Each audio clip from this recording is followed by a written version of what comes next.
Maxwell Reeves étudiait les plans étalés sur son bureau. Les lignes angulaires de l'immeuble de luxe qu'il concevait se reflétaient dans ses lunettes cerclées d'acier.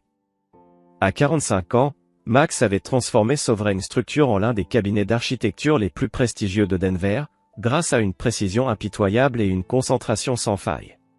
Si vous avez aimé la vidéo, n'oubliez pas de vous abonner à ma chaîne, d'activer les notifications, de laisser un like et un commentaire sous la vidéo. Son téléphone vibra sur le bois poli de son bureau en acajou. Il l'ignora, concentré sur les annotations qu'il ajoutait à ses plans.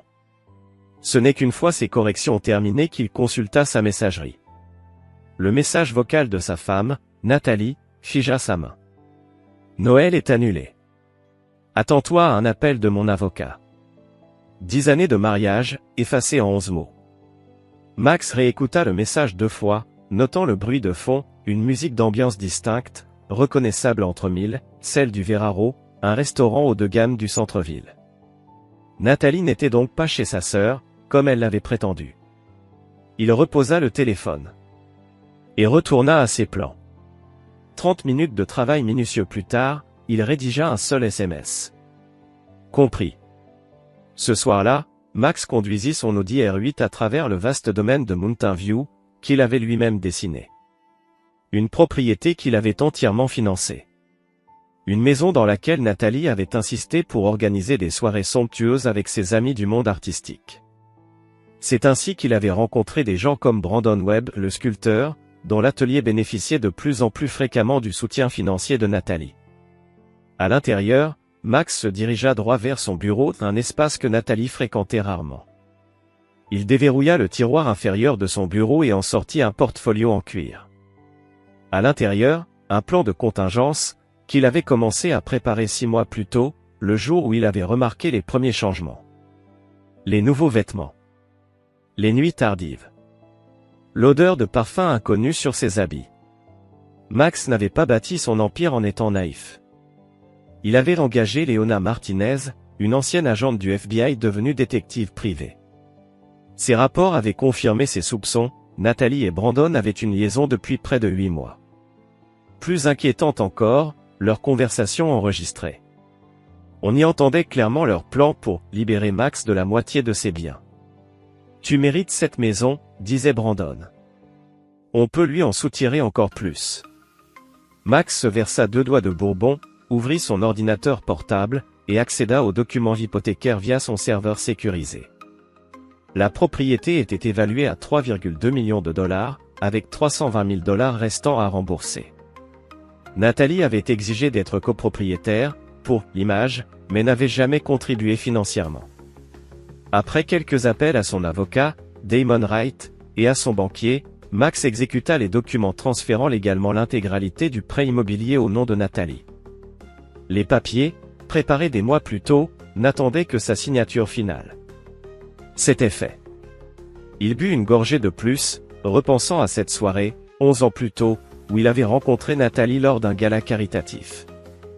Il avait été captivé par son énergie, son intérêt apparemment sincère pour l'architecture, ses récits d'enfance modeste dans le Minnesota. Il l'avait cru lorsqu'elle disait qu'elle n'était pas comme ces femmes attirées par l'argent. Il l'avait cru quand elle affirmait l'aimer lui, et non sa fortune ou son statut. Il l'avait cru, jusqu'à ce que les preuves lui disent le contraire. Le téléphone vibra. Un message de Leona. Les cibles ont une réservation à l'hôtel Ouzéyan ce soir. Un ancien collègue à la réception nous garantira l'accès à la chambre une fois parti. Procédé ? Max répondit. Procédé. Il termina son verre, et alla se coucher, seul, dans la suite parentale. Demain serait le premier jour de l'éducation de Nathalie, sur les conséquences de la trahison.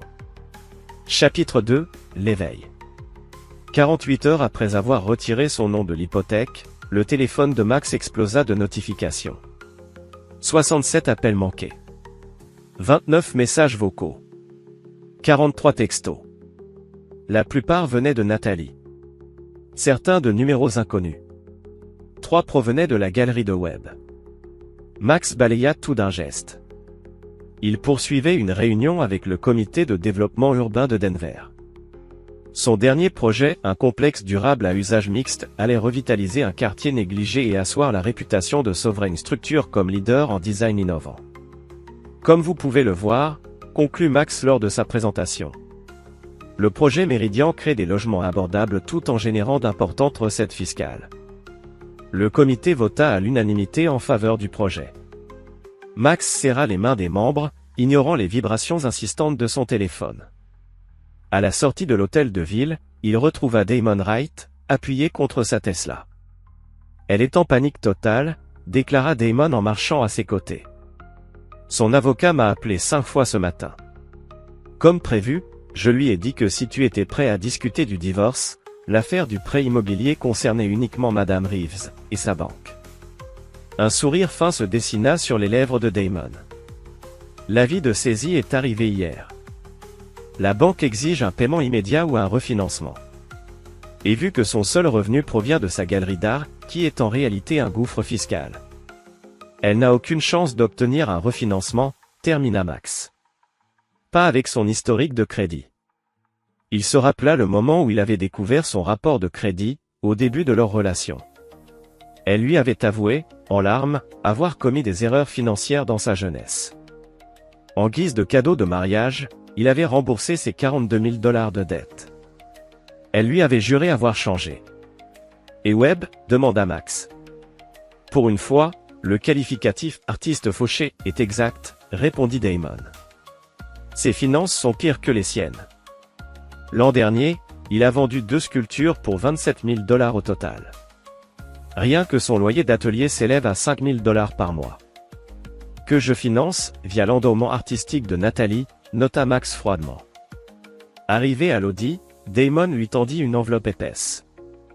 La proposition préliminaire de partage des biens. Ils l'ont déposée ce matin. Ils demandent la moitié de tout, la maison, tes parts dans l'entreprise, les portefeuilles d'investissement. Ils prétendent qu'elle a été un pilier de ton succès. Max prit l'enveloppe sans même l'ouvrir. Et les enregistrements ? Admissibles, malgré les lois de divorce sans faute au Colorado. Mais leur plan explicite de t'escroquer constitue une conspiration pour vol. Ça change tout. Le téléphone vibra à nouveau. Nathalie, annonça Damon, elle vient d'apprendre que la propriété d'Aspen est uniquement à ton nom. Et les lignes de crédit gelées. Max avait acheté le Aspen Ski Lodge il y a 3 ans, en guise de surprise pour Nathalie. Un geste somptueux, mais qui dissimulait une intention plus calculée, il avait délibérément gardé la propriété à son nom, malgré les nombreuses fois où elle lui avait suggéré d'y ajouter le sien sur l'acte notarié. La carte AMX Centurion qu'elle utilisait sans retenue pour meubler la résidence et s'offrir des virées shopping venait d'être désactivée la veille. Et son fils, demanda Max. Dylan est toujours employé dans votre bureau de Seattle. Il n'est au courant de rien pour l'instant. Dylan avait 17 ans lorsque Max avait épousé Nathalie. Malgré une certaine résistance initiale, il avait fini par accepter l'offre de Max de le rejoindre chez Sovereign Structure après ses études. Max l'avait pris sous son aile, promu, mentoré, traité comme un membre de la famille. Et maintenant ? Selon les informations recueillies par Léona, Dylan aidait sa mère, et Brandon. Il leur fournissait des informations confidentielles de l'entreprise. Planifiez une réunion pour demain, à 14 h, dans mon bureau, ordonna Max. À peine Damon avait-il quitté la pièce que le téléphone de Max vibra. Léona, le colis est sécurisé. Les vidéos et documents financiers dépassent les attentes. Ils ont été très occupés. Max esquissa un petit sourire. Il mit le contact. Les pions avançaient. Exactement comme il l'avait prévu. Chapitre 3, la révélation. La salle de conférence du siège de Sovereign Structure offrait une vue panoramique sur les Rocheuses, leur sommet légèrement saupoudré de neige en ce début décembre. Max était seul, assis en bout de la longue table en noyer. Il relisait des documents, imperturbable, attendant les protagonistes de ce face-à-face décisif. Nathalie fut la première à arriver. L'assurance habituelle qui la caractérisait avait disparu, remplacée par une panique mal dissimulée. Ses loups-boutins claquaient nerveusement contre le parquet. Sa chevelure blonde était impeccablement coiffée. Sa tenue de créatrice, irréprochable. Une armure de luxe pour une bataille qu'elle savait perdue d'avance. Son maquillage, appliqué avec soin, ne pouvait camoufler les signes de fatigue autour de ses yeux. Max, c'est de la folie, tu ne peux pas juste. Nous attendrons que tout le monde soit là, coupa Max sans lever les yeux de ses papiers. La porte s'ouvrit. Brandon Webb entra, vêtu de manière inappropriée, jeans usés, blouson en cuir de luxe. Juste derrière lui, Maître Arnold Kessler, l'avocat de Nathalie. Un spécialiste du divorce, réputé pour ses attaques féroces contre les maris fortunés. Monsieur Reeves, lança-t-il en tendant la main. Max l'ignora froidement. Il semble que nous ayons quelques sujets à discuter, concernant vos actions impulsives. Dylan sera-t-il parmi nous, demanda Max. Dylan? Pourquoi ferait-il? Le visage de Nathalie se figea. Elle comprit. La porte s'ouvrit une nouvelle fois. Damon entra, suivi de Léona Martinez. Nathalie se raidit aussitôt. Elle avait déjà vu cette femme, lors d'un gala caritatif, il y a quelques mois. Max la lui avait alors présentée comme une simple consultante. Nous pouvons commencer, dit Max en relevant enfin la tête. Les 20 minutes qui suivirent furent chirurgicales. Léona présenta les preuves de l'infidélité avec une froideur clinique. Des photos. Des enregistrements vocaux. Des reçus d'hôtel. Des textos échangés entre Nathalie et Brandon, détaillant leurs plans. Tu m'as fait suivre, siffla Nathalie, le rouge lui montant aux joues. C'était judicieux, compléta Max. Puis il fit glisser des photocopies de relevés bancaires sur la table. Des virements partant de comptes de Sovereign Structure vers Web Studio. Puis, de là, vers des comptes offshore créés au nom de jeunes filles de Nathalie. Le détournement de fonds est un crime grave, lança Damon, d'un ton presque désinvolte. Tout comme le complot en vue de fraude. C'est Nathalie qui a tout géré. Je ne savais rien, se défendit Brandon. Vraiment? Max haussa un sourcil. Parce que ce n'est pas ce que tu disais à l'hôtel Ouséan, il y a 2 nuits. Tu avais l'air bien au courant. Quel était déjà ton mot? Ah oui, saignait ce maniaque du contrôle jusqu'au dernier sang. Léona sortit un ordinateur portable. Elle le retourna face à eux.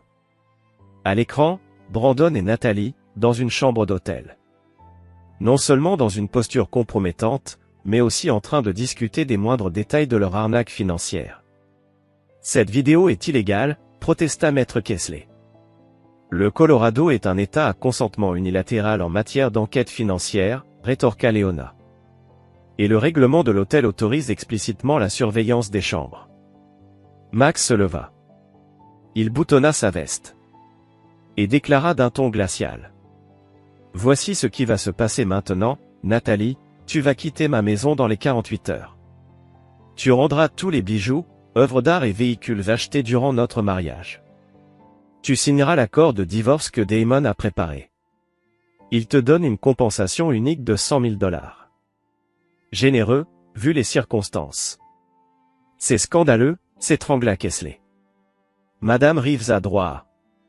Madame Reeves, enchaîna Max, impitoyable, a droit à un procès pénal pour détournement de fonds, complot et fraude. Monsieur Webb également. Et mon beau-fils aussi. Dylan n'a rien à voir là-dedans. Murmura Nathalie, sa voix tremblante. Max glissa un autre document vers elle. Des emails. Écrits par Dylan à Brandon. Contenant des informations confidentielles sur les clients et projets de Sovereign Structure. Il vous fournit des infos depuis des mois. Infos que vous avez utilisées pour soumettre des offres concurrentes via des sociétés écrans. C'est de l'espionnage industriel. Le visage de Nathalie s'effondra. Max, je t'en supplie. On peut encore arranger ça. C'est déjà fait, dit-il. Il fit un signe à Damon, qui distribua des copies de l'accord de divorce. Signez, et vos crimes restent privés. Refusez, et tout sera transmis au procureur. Vous avez 24 heures. Les visages des faits, choqués, les conspirateurs quittèrent la salle. Max resta seul. Il fixa les montagnes. La première phase était terminée. Mais ce n'était que le début. Le vrai jeu ne faisait que commencer. Chapitre 4, la coalition. Le soleil venait à peine de franchir la crête des Rocheuses lorsque Max entra dans le Sovereign Club, l'établissement privé ultra select qu'il avait fondé 5 ans plus tôt. Niché au dernier étage de l'un de ses immeubles, le club offrait aux élites de Denver un refuge d'une discrétion absolue. Max salua les agents de sécurité d'un simple signe de tête, puis se dirigea vers la salle à manger privée. 3 personnes l'attendaient. Vivian Reeves, sa jeune sœur, mais aussi directrice juridique de Sovereign Structure. Thomas Hargrove, son plus vieil ami et conseiller financier. Et Gabriel Diaz, un ancien procureur fédéral reconverti en avocat privé, spécialisé dans les crimes en col blanc. Ils ont signé, annonça Max en s'asseyant. Un serveur, silencieux, lui servit son café noir habituel. Tous, demanda Vivian, le regard aussi acéré que celui de son frère. Nathalie et Webb ont signé le divorce. Et les accords de confidentialité. La nuit dernière, Dylan avait présenté sa démission. Ce matin-là, Thomas laissa échapper un sifflement à peine audible. C'était plus rapide que prévu. La peur est efficace, répondit Max en ouvrant son ordinateur portable. Mais ce n'est que le début. L'écran afficha un organigramme complexe. Des connexions, entre Nathalie, Brandon, Dylan, et un réseau entier de collaborateurs. Au centre de tout cela, un nom. Laurence Consinqued. C'est qui, Consinqued? Demanda Gabriel en se penchant vers l'écran. Le marionnettiste, expliqua Max. Promoteur immobilier basé à Chicago. J'ai surenchéri sur lui lors du projet Meridian, l'année dernière. Depuis, il cible chacun de mes projets. L'enquête de Léona avait révélé des communications entre Consinqued et Brandon datant d'il y a 18 mois. L'affaire entre Brandon et Nathalie n'avait jamais été qu'une simple histoire d'argent. C'était un sabotage industriel. Consinqued avait orchestré leur rencontre. Il avait coaché Brandon sur la manière de séduire Nathalie, uniquement pour accéder au projet, au secret de conception, et à la propriété intellectuelle de Sovereign Structure. Nathalie n'était qu'un moyen, pas une fin, fit remarquer Vivian. Et Dylan? Demanda Thomas. Manipulé, répondit Max. Par son père biologique. Richard était réapparu dans la vie de Dylan après 15 ans d'absence. Et il travaillait, pour Consinqued. Gabriel examina les documents. C'est de l'espionnage industriel. Et peut-être même de la fraude fédérale. J'ai des contacts au FBI. Il serait très intéressé. Pas encore, prévint Max. D'abord, on démantèle son opération de l'intérieur. Les poursuites pénales seront notre arme nucléaire. Au cours de l'heure suivante, le groupe affina la stratégie de Max. Thomas allait localiser et geler les comptes offshore où Nathalie et Brandon avaient dissimulé les fonds détournés. Vivian contacterait les clients de Sovereign Structure qui avaient été approchés par des sociétés écrans de Consinqued, préparant un dossier civil. Gabriel, lui, rédigerait des plaintes pénales, sans les déposer. Elles serviraient de levier, pour plus tard. Et ta réputation? Demanda Vivian. Nathalie a des amis influents dans la haute société. Elle va retourner l'opinion. Déjà géré, répondit Max. Flynn Palmer lui devait un service. Palmer possédait les principaux médias de Denver. C'est Max qui avait financé son expansion, quand aucune banque n'avait voulu le faire. Dès demain, les pages mondaines publieraient une exclusivité, l'histoire de l'affaire de Nathalie et de ses malversations financières, décrite comme une trahison envers l'un des hommes d'affaires les plus respectés de Denver. L'opinion publique rendrait son verdict avant même que Nathalie ne puisse contrôler le récit. La réunion touchait à sa fin lorsque le téléphone de Max vibra. Une notification de son système de sécurité domestique. Les caméras montraient Nathalie, accompagnée d'une équipe de déménagement. Elle essayait d'emporter des œuvres d'art et du mobilier, bien au-delà de ce que l'accord autorisait. Juste à l'heure, nota Max, en envoyant un SMS prédéfini aux policiers postés à proximité. L'accord spécifiait exactement ce qu'elle pouvait prendre. Tout le reste était un vol. Thomas secoua la tête. Tu avais vraiment tout prévu. Presque tout, corrigea Max. Consinqued est redoutable. Il ne tombera pas sans se battre. Comme si le destin l'avait entendu, le téléphone de Max se mit à sonner. Numéro masqué. Il décrocha. Haut-parleur activé. Monsieur Reeves. Une voix douce, un accent de Chicago parfaitement maîtrisé. Laurence Consinqued. Je crois qu'il est temps que nous parlions directement. Le regard de Max croisa celui de Vivien. La partie s'intensifiait, plus vite que prévu. Monsieur Consinqued, répondit Max avec calme. Je parlais justement de votre architecture de la trahison. J'en admire la complexité, même si l'originalité laisse à désirer. Consinqued rit. Franc et intrépide. Votre réputation est méritée. Pourquoi ne pas envisager une rencontre? La concurrence ne sert aucun de nous deux, alors que la collaboration pourrait être lucrative. Le projet Méridien n'est pas à vendre. Tout a un prix, monsieur Reeves. Même les principes. Pas les miens, répondit Max. Mais j'admire votre optimisme. Il faut du courage pour tendre la main quand tous ces pions ont été capturés. Un silence. Les pions sont faits pour être sacrifiés. La partie ne fait que commencer. J'attends donc votre prochain coup, conclut Max, en mettant fin à l'appel. Un silence pesant envahit la pièce. Puis Gabriel murmura. Il te menace. Non, corrigea Max. Il menace quelqu'un de proche. C'est son mode opératoire. Il ouvrit un nouveau fichier, le profil psychologique de Consinqued, compilé par Léona. L'homme visait les liens familiaux. Il les considérait comme des faiblesses. Il avait sous-estimé Max. Préviens Beverly, dit-il à Vivien, en parlant de leur mère. Et renforce la sécurité chez toi. Et Nathalie, demanda Thomas. Nathalie, répondit Max, froidement. Elle a fait son choix. Chapitre 5 Le gambit du traître. Dylan était assis dans son appartement de Seattle, les yeux rivés sur l'écran de son ordinateur. Incrédule. Ses comptes bancaires? Vides. Ses cartes de crédit? Refusées. Ses accès au système de sovereign structure? Révoqués.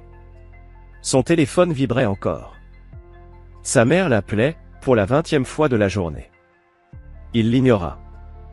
Son attention était captée par un email arrivé quelques minutes plus tôt. Dylan. Tu comprends désormais les conséquences de la trahison. Ta démission a été acceptée. Tes effets personnels du bureau de Seattle seront livrés aujourd'hui. Ton indemnité de départ dépendra de ta coopération totale dans l'enquête en cours sur le réseau d'espionnage d'entreprise de Laurence Consinqued. Ta mère et Brandon Webb ont signé des aveux qui t'incriminent dans leur plan. Les preuves de ton implication sont enregistrées et sécurisées. Tu as un choix à faire. Contacte mon bureau avant 17h, heure du Pacifique, pour organiser ta coopération. Ou fais face aux conséquences juridiques, seul. Maxwell Reeves. On sonna à la porte. Un coursier lui remit un colis. À l'intérieur, son diplôme d'architecte encadré, qui avait toujours trôné dans son bureau. La maquette de son premier bâtiment. Et la broche en argent que Max lui avait offerte lorsqu'il était devenu associé junior. Dylan tremblait en sortant une enveloppe scellée du fond de la boîte. À l'intérieur, une clé USB. Et une note manuscrite. Ceci contient ce que ton père ne t'a jamais dit. Choisis bien. Il brancha la clé. Et découvrit des enregistrements vidéo de réunions entre Richard et Laurence Consinqued parlait explicitement d'utiliser Dylan pour accéder aux informations confidentielles de Sovereign Structure. Dans un moment de cruauté assumée, Richard avait même ri de la facilité avec laquelle son propre fils pouvait être manipulé, à cause de ses blessures d'enfance et de ce besoin maladif d'obtenir l'approbation de son père. Mais alors que cette vérité brutale s'abattait sur lui comme un coup près, le téléphone de Dylan vibra. Un message. Pas de sa mère, mais de Richard. Mesure d'urgence. Appelle-moi immédiatement. Dylan fixait l'écran, pétrifié. Et soudain, tout s'éclaira. Après 15 ans d'absence totale, Richard avait refait surface exactement au moment où Dylan venait d'être promu chez Sovereign Structure. L'émouvante réconciliation, les confidences nocturnes sur ce sentiment d'avoir toujours vécu dans l'ombre de Max, les allusions subtiles au fait qu'il méritait plus de reconnaissance. Tout, absolument tout, avait été calculé. Pendant ce temps, de l'autre côté de Denver, Nathalie était assise dans le loft studio de Brandon, cernée par les maigres affaires qu'on lui avait laissé emporter de leur ancien manoir. Son téléphone vibrait encore. Des messages en cascade. Des amis qui annulaient les déjeuners. Des conseils d'administration qui lui demandaient sa démission. Des clubs sociaux qui réévaluaient son adhésion. Ils auront tout oublié d'ici la prochaine saison, tenta de la rassurer Brandon, mais sa voix manquait cruellement de conviction.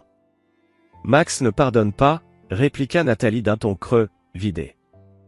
Elle le savait. Elle l'avait vu de ses propres yeux, une fois déjà. Lorsqu'un ancien partenaire avait tenté d'utiliser les créations de Max sans compensation équitable. Max avait démantelé son entreprise, anéanti sa réputation, anéanti sa situation financière. Et il l'avait fait légalement, méthodiquement, et sans une once d'émotion. Laurence a dit qu'il gérerait Reeves, insista Brandon en consultant de nouveau son téléphone. Mais depuis la veille, plus aucune réponse de Consinqued. Tu ne comprends toujours pas à qui tu as affaire, ricana Nathalie, amèrement. Laurence utilise les gens. Max, lui, il les détruit. Son téléphone sonna. Numéro inconnu. Elle décrocha. Madame Reeves, dit une voix féminine. Ici Andrea Morgan de la First Western Bank. Je vous appelle au sujet d'irrégularités dans vos comptes. Quelles irrégularités ? Demanda Nathalie, la gorge sèche. D'importants transferts vers des comptes offshore ont été signalés comme suspects. Les fonds ont été gelés dans l'attente d'une enquête. Et, au vu des montants concernés, nous sommes tenus de déposer une déclaration d'activité suspecte auprès de FinCEN. Le sang de Nathalie se glaça. FinCEN. Le Financial Crime Enforcement Network. Le gouvernement fédéral. Ces transferts semblent provenir des comptes de Sovereign Structure, via Web Studio, poursuivit la banquière. Selon les réglementations fédérales, nous sommes obligés d'avertir toutes les parties concernées. Le message était limpide. Max était au courant des comptes offshore. Et pire, il avait veillé à ce que la banque soit au courant aussi. Nathalie raccrocha, blême, et se tourna vers Brandon. Prends tout ce que tu peux porter. Il faut partir. Maintenant. Partir ? On ne peut pas simplement. Il nous dénonce aux autorités fédérales pour blanchiment d'argent, siffla Nathalie. Il ne s'agit plus d'un divorce. Il s'agit de prison. Le visage de Brandon perdit toute couleur. Consinqued avait promis qu'on serait protégé. Consinqued a menti, trancha Nathalie en attrapant son sac. Appelle-le encore. Brandon obéit, les mains tremblantes. Cette fois, Consinqued répondit. Monsieur Webb, dit-il d'un ton froid et détaché, j'étais justement en train de discuter de votre situation avec mon équipe juridique. On a besoin d'aide, supplia Brandon. Reeves implique les autorités fédérales. Oui, c'est devenu évident, répondit Consinqued. Malheureusement, notre arrangement n'est plus tenable. La clause d'indemnisation de notre contrat ne couvre pas les fraudes criminelles. Quel contrat ? Hurla Nathalie en arrachant le téléphone. Madame Reeves, répondit Consinqued d'un ton mielleux. Vous ne pensiez tout de même pas que votre mari était la véritable cible, n'est-ce pas ? La propriété intellectuelle de Sovereign Structure a toujours été l'objectif. Votre relation avec Monsieur Webb n'a été qu'un moyen pratique. Puis la ligne coupa. Et à cet instant, Nathalie comprit tout. Avec une lucidité glaçante. Elle n'avait jamais joué la partie. Elle avait été un pion, déplacé sur l'échiquier d'un autre. De l'autre côté de la ville, Max reçut un appel de Léona.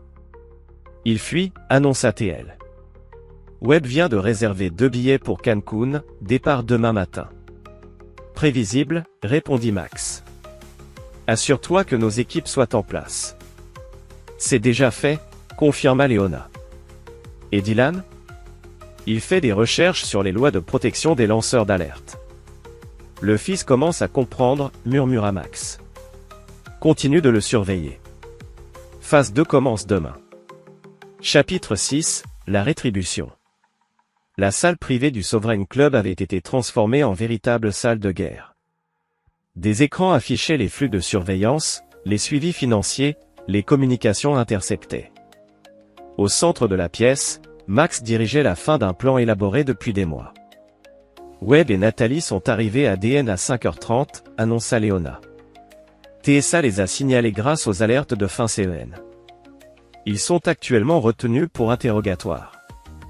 Contrôle secondaire uniquement, précisa Max. Ils doivent encore croire qu'ils peuvent prendre leur vol. Thomas entra, une tablette à la main. Qu'on s'inquiète bouge. Retrait important dans 3 banques différentes. J'ai privé prêt au départ depuis l'aéroport exécutif de Chicago. Il prépare sa disparition, observa Vivien. Qu'il fuit, répondit Max calmement. La peur rend les gens négligents. Sur les écrans, on voyait Brandon et Nathalie escortés vers une salle privée par des agents de la TSA. Leurs visages passaient de l'agacement à l'effroi lorsque les questions sur les comptes offshore commencèrent à fuser. Ils rateront leur vol, nota Gabriel. C'est le but, expliqua Max. Ils doivent croire qu'ils sont piégés. La porte s'ouvrit. Dylan entra, escorté par des agents de sécurité. Il avait l'air épuisé, les yeux rougis par le manque de sommeil. Max lui fit un signe vers une chaise. Et Dylan resta assis, silencieux. Tu as examiné les preuves, dit Max. Ce n'était pas une question, mais une affirmation. Oui, admit Dylan. Tout. Y compris ce que mon père a fait, ce que Richard a fait. Ce n'était pas ton père, corrigea Max. Les pères protègent leurs enfants. Richard a vendu le sien. L'expression de Dylan se durcit. Je veux réparer ça. Ce n'est plus possible, répondit froidement Max. Le mal est fait. Alors pourquoi suis-je ici? Parce que Connected n'agit pas seul, expliqua Max en désignant un écran. Dessus, une vidéo de surveillance montrait Richard entrant dans un immeuble de bureaux à Chicago. Ton père est en réunion en ce moment avec les investisseurs de Connected. Il leur assure que, malgré les récents revers, leur projet d'acquérir les brevets de Sovereign Structure reste viable. Dylan observa l'image attentivement. Tu veux que je témoigne contre lui? Non, répondit Max. Je veux que tu le remplaces. Un silence de plomb tomba dans la pièce. Alors Max exposa son plan. Dylan contacterait Richard, prétendant avoir obtenu de nouvelles données des serveurs de Sovereign Structure, juste avant d'être découvert. Il offrirait ensuite ces fausses preuves à Connected, par l'intermédiaire de Richard, se positionnant ainsi comme un atout plus précieux que son propre père. Pourquoi je ferais ça? Demanda Dylan. Parce que les alternatives, ce sont la prison fédérale ou l'exil professionnel définitif, répondit Max sans la moindre émotion. L'espionnage industriel, c'est 20 ans de prison. Et après ça, aucune firme d'architecture ne t'embauchera. Ton diplôme? Il ne vaudra plus rien. Et si je t'aide? Tu partiras avec assez pour recommencer ailleurs. Il ne s'agit pas de pardon. Il s'agit de pragmatisme. Dylan réfléchit une seconde, puis acquiesça. Quel est le plan? Alors qu'il passait l'appel à Richard, Max détourna son attention vers Nathalie et Brandon, récemment relâchés par la TSA, mais ayant raté leur vol. Les caméras de sécurité les montraient en train de se disputer violemment dans le terminal. Brandon gesticulait comme un fou, tandis que Nathalie, elle, restait figée, le regard vide. Intéressant, observa Max. Elle commence enfin à le voir tel qu'il est. Thomas jeta un coup d'œil à son vieil ami. Tu ressens encore quelque chose pour elle? Après 10 ans? Ce que je ressens pour elles toutes, répondit Max. Rien. Cet après-midi-là, le monde soigneusement construit par Laurence Connected commença à s'effondrer, selon un calendrier d'une précision chirurgicale. Le Chicago Tribune publia un article explosif sur ces pratiques douteuses, accompagné de témoignages accablants d'anciens associés. La SEC annonça l'ouverture d'une enquête sur la comptabilité de son entreprise. 3 banques majeures rappelèrent simultanément ses prêts en cours. Richard fut arrêté par le FBI à la sortie de sa réunion. Non pas pour espionnage industriel, mais à cause d'un mandat d'arrêt ancien émis dans le Nevada pour fraude financière. Une affaire enterrée depuis des années jusqu'à aujourd'hui, soigneusement exhumée par Gabriel. Dans la soirée, Brandon avait abandonné Nathalie. Il avait réservé une chambre dans un autre hôtel après qu'elle eut refusé d'appeler sa riche sœur à l'aide. Les caméras montraient Brandon désespérément en train d'appeler tous les contacts de Conanked. Aucun ne lui répondait. Il est à court d'options, nota Léona. Parfait, répondit Max.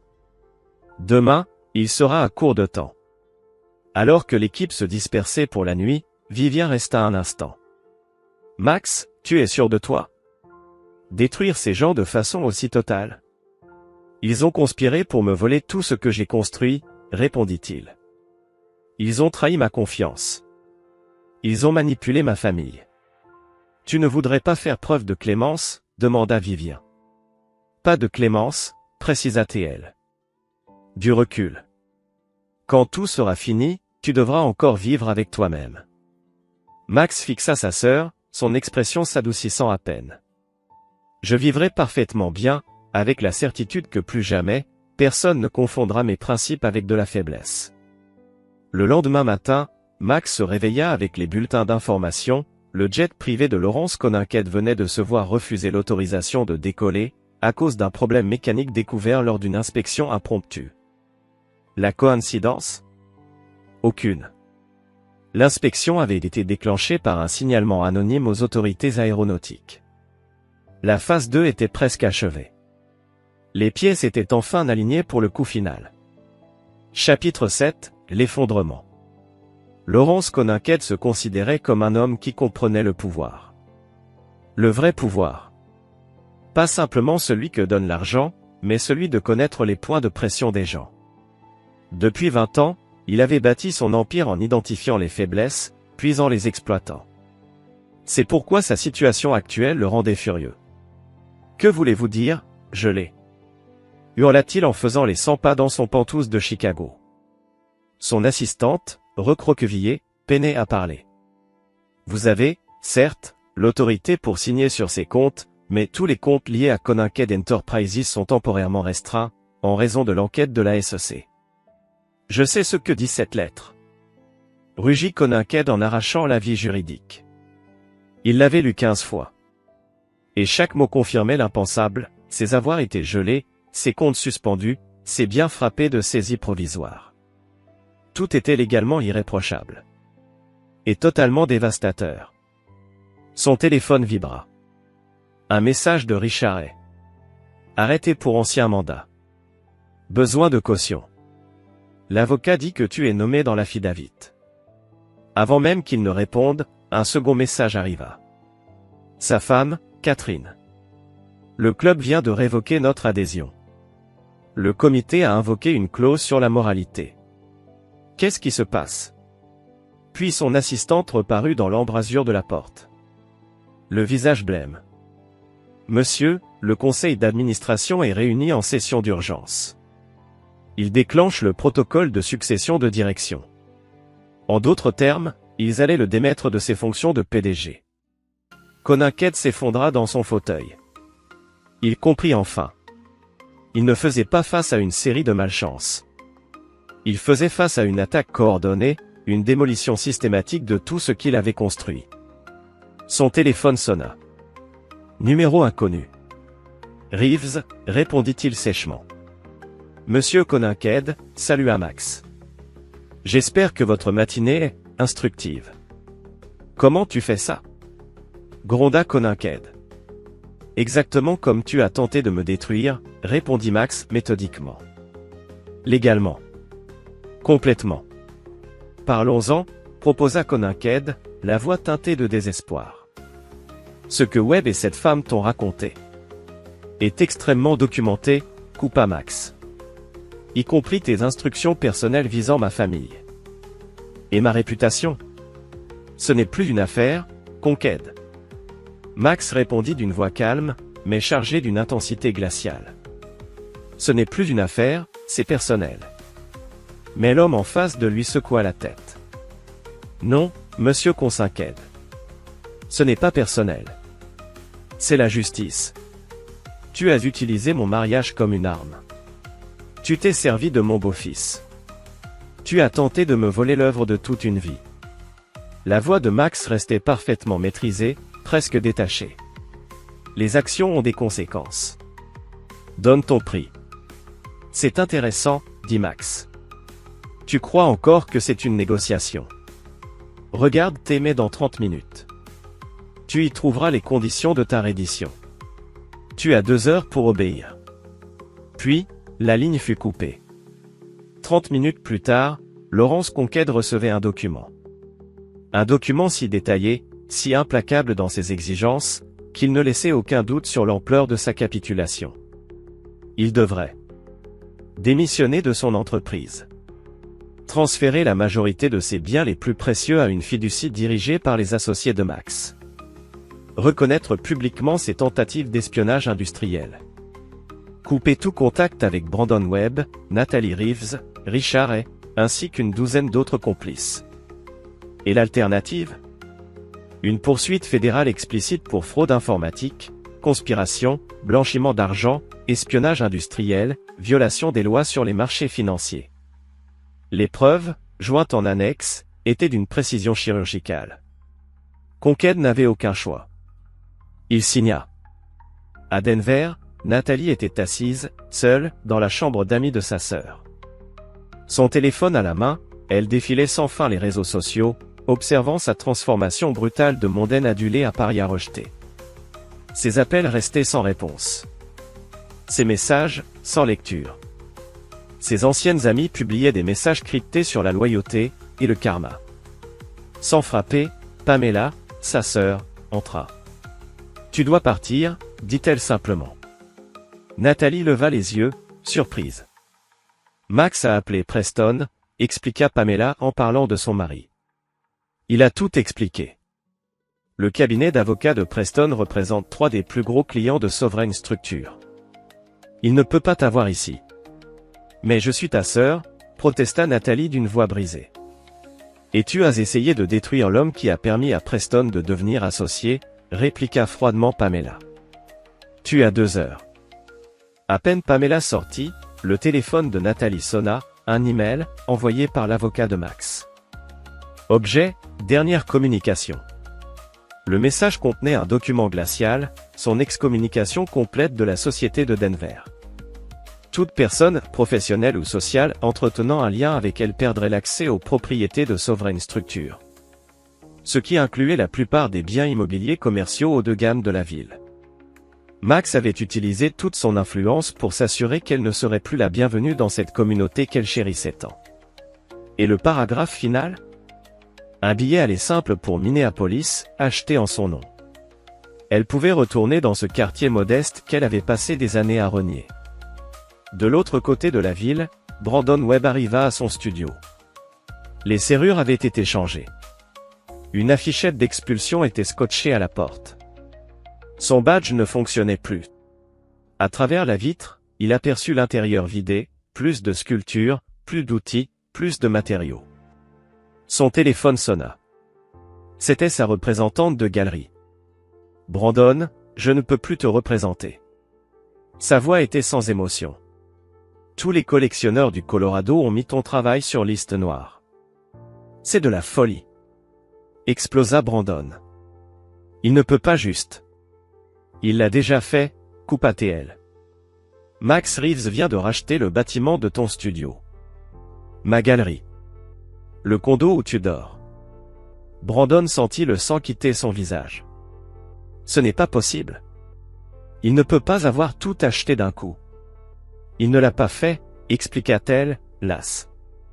Il les possédait déjà, via des filiales. C'est lui, le mécène silencieux de tout le quartier artistique depuis des années.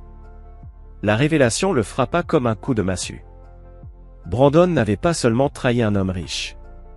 Il avait trahi le bienfaiteur caché qui avait, sans le savoir, permis à toute sa carrière d'exister. À la tombée de la nuit, la chute coordonnée des conspirateurs était complète. Richard est resté en détention, refus de libération sous caution, après de nouvelles preuves de délit financier. Brandon Webb était exclu non seulement de son studio, mais de son appartement, de ses comptes en banque, et de ses cercles sociaux.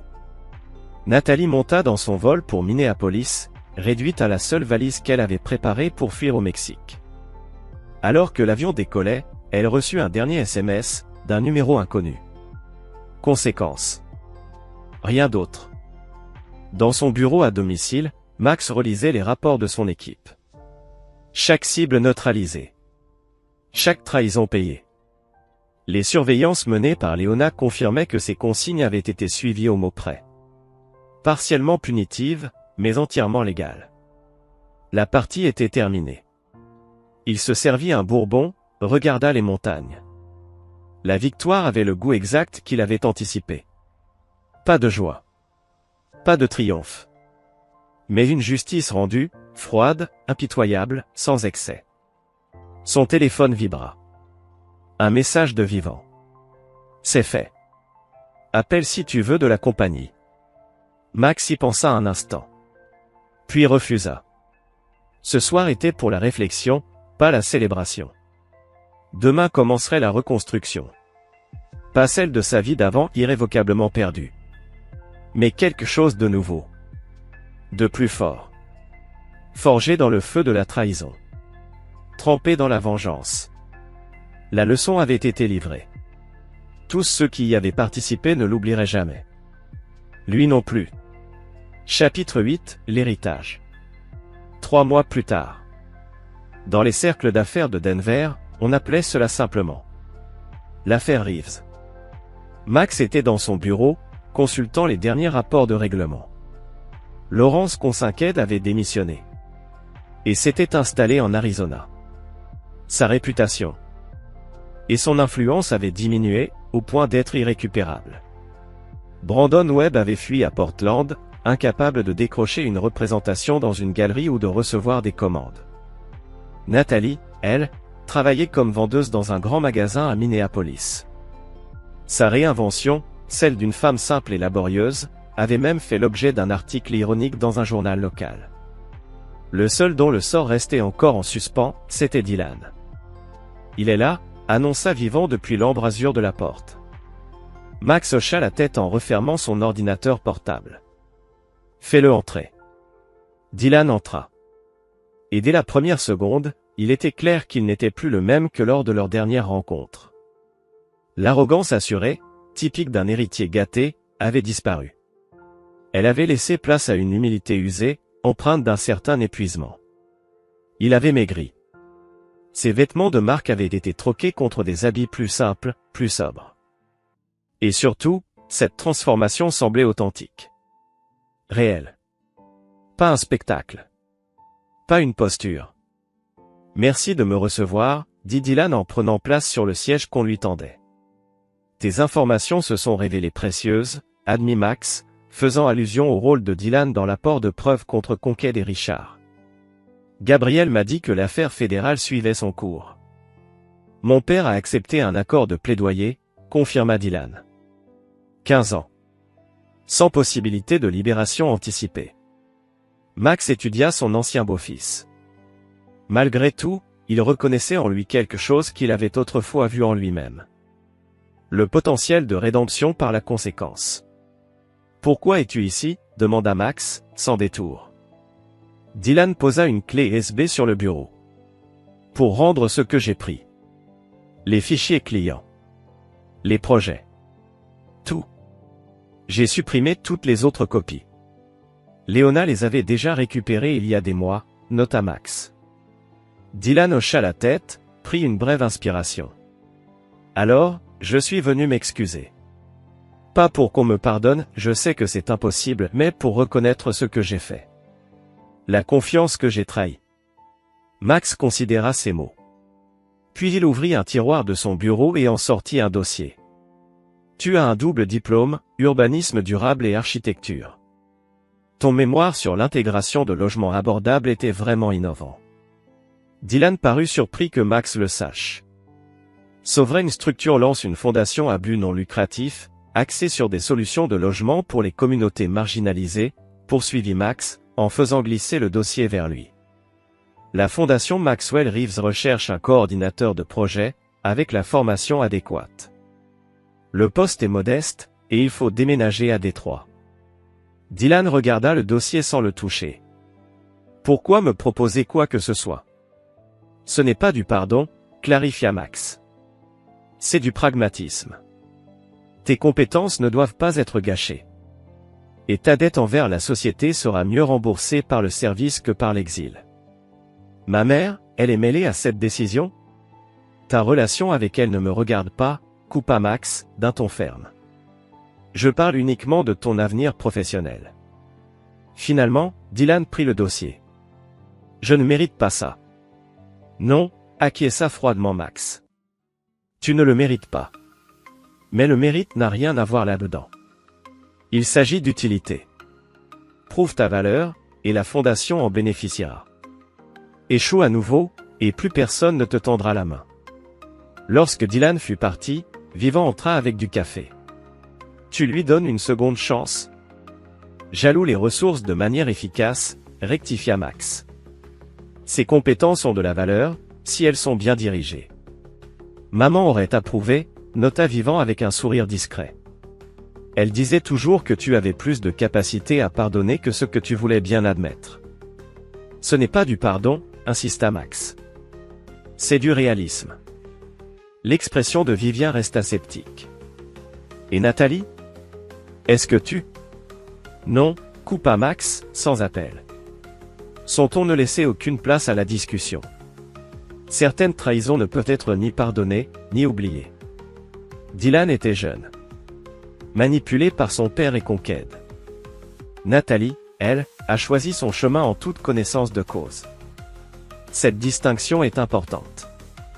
Ce soir-là, Max rendit visite à leur mère, Beverly, dans sa résidence médicalisée. À 78 ans, elle gardait un esprit vif malgré un corps affaibli par la maladie. Depuis que le cancer avait emporté leur père alors que Max n'avait que 15 ans, Beverly avait enchaîné les doubles shifts comme infirmière pour subvenir à leurs besoins. Elle leur avait transmis la résilience, et les principes, par l'exemple. « Tu as l'air préoccupé », observa-t-elle alors qu'ils étaient assis dans le jardin de la résidence. « Réfléchis, pas préoccupé », corrigea Max. « L'affaire Dylan est réglée ?» Beverly hocha la tête. « Tu lui as donné un poste à la fondation. »« Comment tu sais ?»« Parce que, malgré tout ce mur d'acier et de pierre que tu as construit autour de toi. Tu restes ce garçon qui croyait aux secondes chances, dit-elle simplement. Une erreur ne définit pas une vie. C'est ce que ton père disait toujours. Ce n'était pas qu'une erreur, objecta Max. Non, admit elle. Mais tu as jugé ses actes à la lumière de son caractère, et tu y as vu une possibilité de rédemption. C'est de la sagesse, Maxwell. Ne réduis pas ça à une simple stratégie. Max ne répliqua pas. Même s'il restait convaincu intérieurement. L'opportunité offerte à Dylan n'était pas du pardon. C'était une décision calculée, fondée sur le potentiel de retour. Rien de plus. Alors qu'il conduisait vers chez lui, son téléphone sonna. Numéro inconnu. Il répondit via le système main libre de la voiture. Monsieur Reeves, dit une voix familière. Pamela Richardson. La sœur de Nathalie. Tiens donc, Madame Richardson, répondit Max, intrigué. Que puis-je pour vous? Nathalie traverse une période difficile, commença-t-elle, hésitante. La situation à Minneapolis est le fruit de ses propres décisions, coupa Max. Je comprends, poursuivit Pamela. Mais elle reste ma sœur. Elle a compris. Elle regrette sincèrement. Je suis certain qu'elle regrette les conséquences, rétorqua Max, glacé. Ce n'est pas la même chose que regretter les actes. C'est la famille, insista Pamela. Ça ne compte pas pour quelque chose? La famille ne trahit pas la famille, déclara Max avec une froideur définitive. Nathalie a fait son choix. À elle d'en vivre les conséquences. Lorsqu'il raccrocha, Max repensa à cette demande. Contrairement à Dylan, il ne ressentait aucune envie d'indulgence pour Nathalie. La différence était fondamentale, Dylan avait été dupé par son père. Nathalie, elle, avait orchestré sa trahison en toute lucidité, en acceptant les risques. Et cela, pour Max, faisait toute la différence.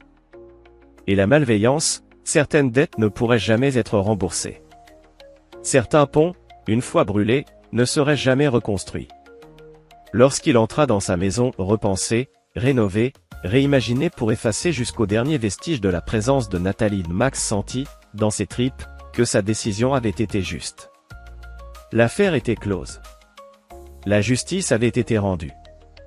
La vie continuerait, sans pardon, sans compromis, sans faiblesse. Comme elle l'avait toujours fait. Chapitre 9.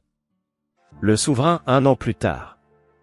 Maxwell Reeves se tenait devant les immenses baies vitrées de son nouveau Penthouse, contemplant la ville qu'il avait contribué à façonner. À l'horizon de Denver, une douzaine de bâtiments portaient son empreinte. Leur signature architecturale était reconnaissable entre mille, audacieuse, novatrice, intransigeante à l'image de leur créateur. Derrière lui, l'équipe exécutive de Sovereign Structure patientait autour de la table de conférence.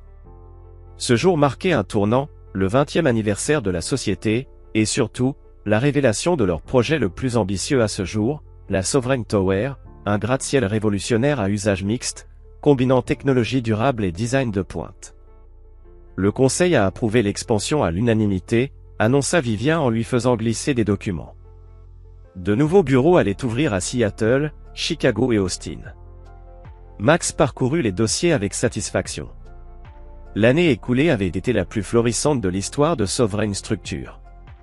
L'effondrement de Conquest Enterprises avait laissé un vide que Max avait su exploiter, avec une précision chirurgicale. « Et Détroit ?» demanda-t-il. Thomas fit défiler le rapport trimestriel de la Fondation sur sa tablette. L'initiative de logement abordable dépasse toutes les prévisions. La gestion de Dylan est étonnamment efficace. Max hocha la tête. Il n'était pas surpris. Dylan avait abordé sa rédemption avec la même intensité qu'il avait autrefois dédiée à la trahison. Les rapports mensuels témoignaient de performances exemplaires, de solutions créatives face aux contraintes budgétaires, et d'un engagement sincère envers la mission de la Fondation. Et les autres dossiers? S'enquit Max, le ton neutre. Léona activa le protocole de confidentialité de la salle avant de répondre. Nathalie s'est remariée. Un directeur de banque à Minneapolis, moyen modeste. Brandon Webb travaille comme professeur d'art plastique dans un collège communautaire de l'Oregon. Quant à Laurence Conquest, sa santé s'est détériorée de façon alarmante. Ses médecins ne lui donnent pas plus d'1 an à vivre. Max assimila l'information sans laisser transparaître la moindre émotion. Leur destin ne le concernait plus, sinon pour s'assurer qu'une forme de justice demeurait active. Et Richard demanda-t-il encore. Toujours incarcéré, confirma Léona. Aucune possibilité de libération conditionnelle avant 2039. La réunion reprit, fluide, abordant les nouveaux projets, les acquisitions de clients et la stratégie de croissance. À la fin de la séance, Gabriel resta seul avec Max. Il reste un dernier point, dit l'avocat, posant une épaisse enveloppe sur la table. Le nouveau mari de Nathalie a adopté légalement son nom de famille. Il demande l'autorisation d'utiliser le nom Reeves pour leur enfant à naître. Max fixa l'enveloppe, surpris. Elle est enceinte? Accouchement prévu en février, confirma Gabriel. La requête est passée par les voies juridiques officielles. Max demeura un instant silencieux, songeur. Ce n'était pas une demande de pardon, c'était une demande de permission. Et dans cette nuance, il y avait tout un monde. Le simple fait qu'elle fasse cette demande, révélait à quel point elle avait compris sa place désormais. L'humilité qu'il fallait pour cela était éloquente. Il attrapa son stylo-plume, rédigea une brève réponse sur son papier à en-tête personnelle. Demande refusée. Le nom Reeves se mérite. Il ne se donne pas. Il glissa la note dans une enveloppe qu'il scella à la main, puis la tendit à Gabriel. Fais-la remettre en main propre. Pas par un intermédiaire.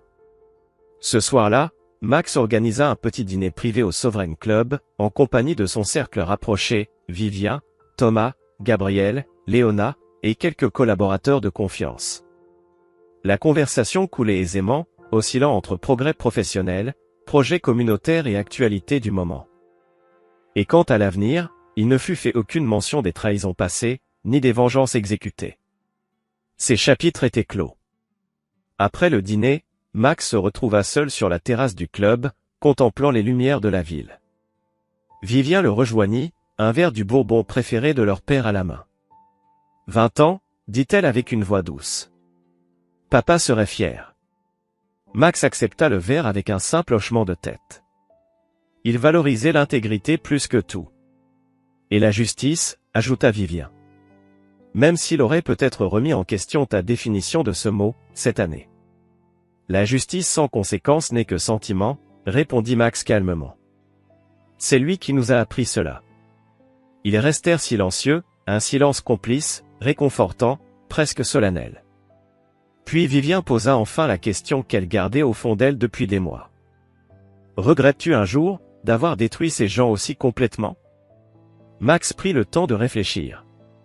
Sa réponse fut posée, assurée. Le regret suppose qu'à situation identique, je ferai un autre choix. Je ne le ferai pas. Même pas avec Dylan. Dylan a eu une seconde chance, expliqua-t-il. Il l'a gagnée par son utilité. Les autres, non. Vivien observa son frère avec attention. Cette posture inflexible, cette certitude qui ne faiblissait jamais. Tu sais, dit-elle, la plupart des gens auraient été brisés par ce que tu as vécu. La trahison. La conspiration. Le caractère intime de tout cela. Je n'ai pas été brisé, répondit Max. Parce que j'ai compris quelque chose que n'ont jamais saisi. La confiance a de la valeur, mais la vérification est essentielle. Je n'ai jamais fait entièrement confiance. Pas à Nathalie. Pas à Brandon. Pas même à Dylan. J'ai gardé ma souveraineté. Sur mes émotions. Sur mes décisions. Sur mon avenir. Le souverain, murmura Vivien avec un petit sourire. C'est pour ça que tu as tout appelé comme ça? L'entreprise. Le club. Maintenant la tour. C'est un rappel, confirma Max. Soit nous gouvernons nous-mêmes, soit ce sont les autres qui le font à notre place. Il n'y a pas de juste milieu. Alors qu'il rejoignait les invités à l'intérieur, Max laissa son regard dériver un instant. Il repensa à ces 18 derniers mois, à tout ce qui s'était passé depuis le moment où il avait entendu le message vocal de Nathalie. Jusqu'à cette nuit de victoire silencieuse. Il avait gardé le contrôle. De ses réactions. De sa stratégie. De sa justice. Il n'avait pas pardonné. Il n'avait pas oublié.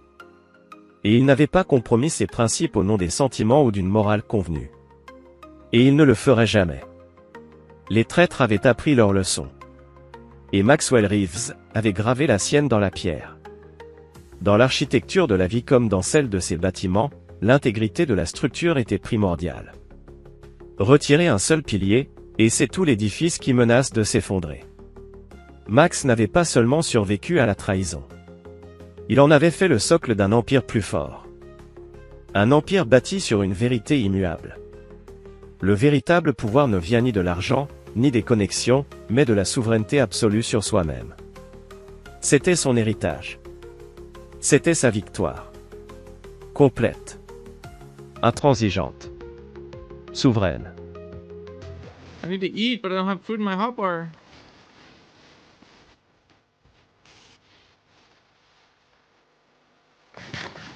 Okay. Holy shit, dude. No. No, get away from me. Ay, ay, ay.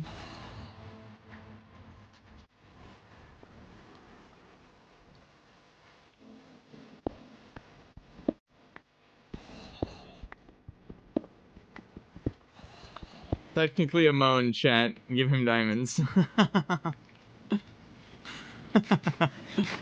What is going on here? What is this?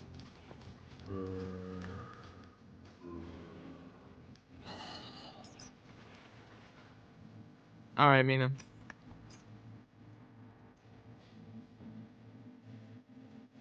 Okay.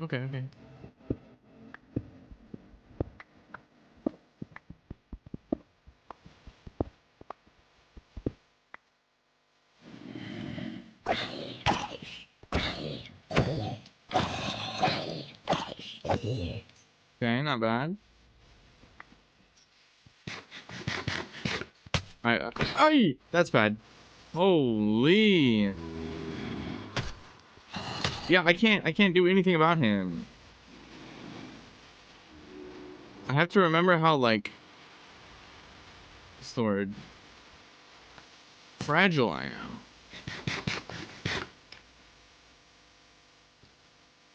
Okay, hold on. How much 9 are we at? 11. Okay, it's not great, but it's a start.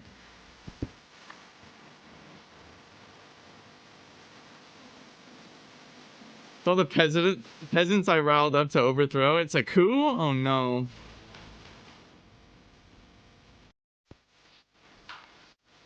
I just keep them gambling in a loop of always being on the verge of being a whale 1%, but they'll never reach it. The game's been rigged from the start.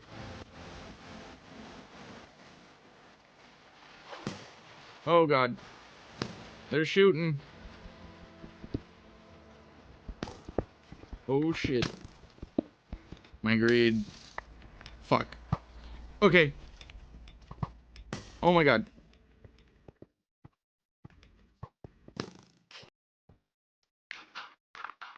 Okay.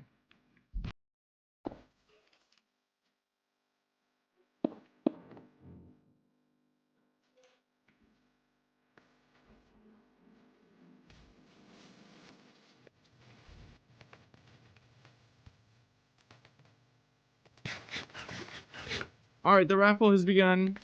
Exclamation point join. Hey Mana, hey Dylan. You're a cool guy. Aw, well, thank you. But I need this.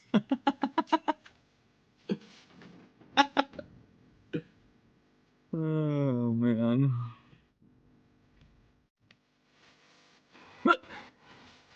I'm gonna be going right over there again, so I don't know why I'm throwing my trash over there. Okay.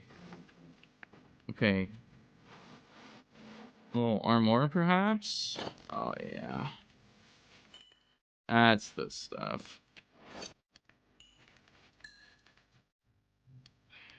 Okay, I'll be able to make pants as well. Or a hat. Yeah, let's do pants.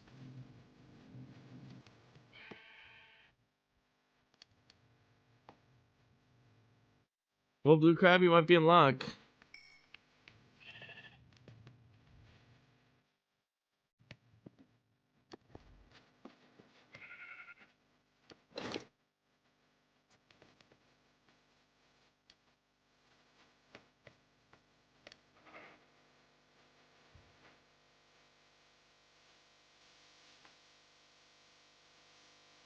Alrighty, welcome back. Any non-subs who are hanging out? Welcome back from the ad break. Come on, bot, come on. Roll those dice, Blue Crab. Cat picking coming in the Discord? Yes.